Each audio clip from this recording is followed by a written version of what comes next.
So we have two last topics to talk about in Chapter 11. And the first one is going to be dealing with Graham's law, both diffusion and effusion. Probably the best way to describe diffusion and effusion is to think about there are certain smells that you will be able to kind of smell wherever you're at in a room. Typically people can smell when nail polish removers open, or nail polish in general, lotions. Whereas other smells might take a little bit longer to get there. And that has to do with how heavy those gases are. The gases that we're smelling, the odors, are going to travel inversely to their mass. So gases that are traveling faster tend to be lighter, whereas gases that travel slower tend to be heavier. And we can compare the rates at which two gases are able to travel to their molar masses and as well to their velocities.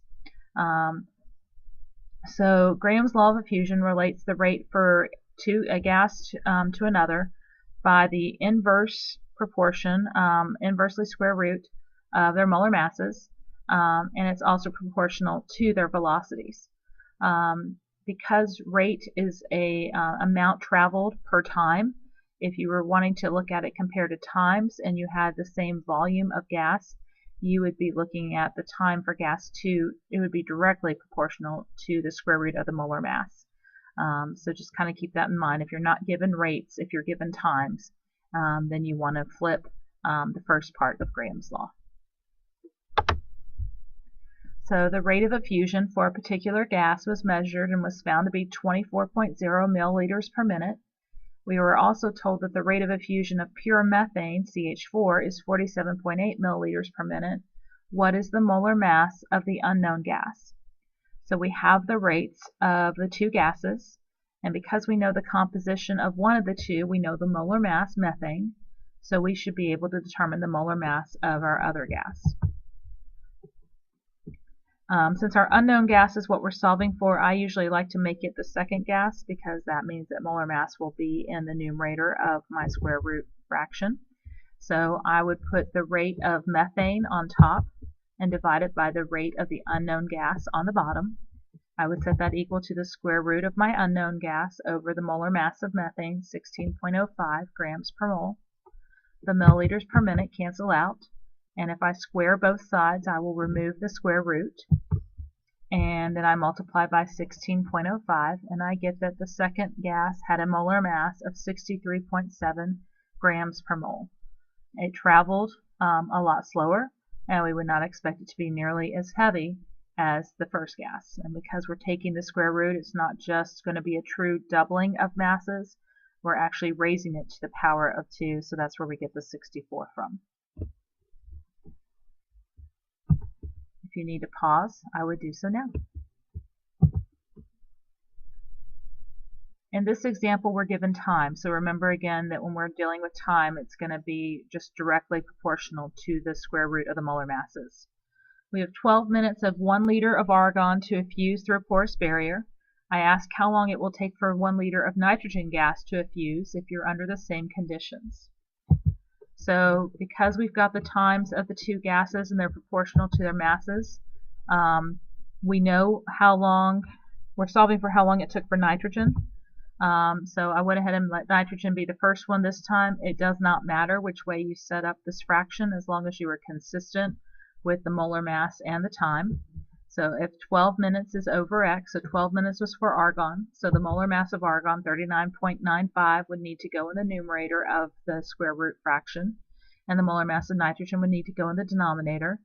The grams per mole cancel out. I'm not sure why I canceled out the minutes. We're going to say that's an oopsie. There we go.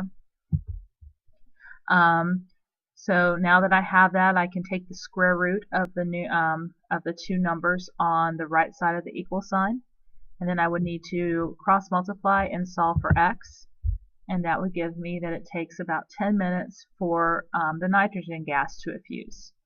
Nitrogen is slightly lighter than argon, so we would not expect that it would take as long. So that time makes sense with the data we've been presented with. If you need to pause, I would do so now. So again, the last thing we're going to take a look at in this chapter is the idea of ideal gases versus real gases. Gases truly are not ideal in every sense of the word, but a lot of them mimic very closely to it. And so that's why we go ahead and use ideal gas equations and relationships to explore variables with our gases. But we will have gases that don't obey the ideal gas law. And when we have real gases, they do tend to have definite volumes. They can exert pressures on each other because they can cause each other to stick together, or they could repel. And when we are at a higher pressure, our volume has decreased substantially, so we have to account for that with our volume. And when we're at that lower temperatures, we tend to deal with attractive forces, and again, that's sticking together and having a more definite volume. So van der Waals came up with a relationship to allow for a correction for pressure and volume with your ideal gas law. I'm not going to ask you to do any calculations with this, so everybody take a deep sigh of breath. However, I did want you to know what those corrections were.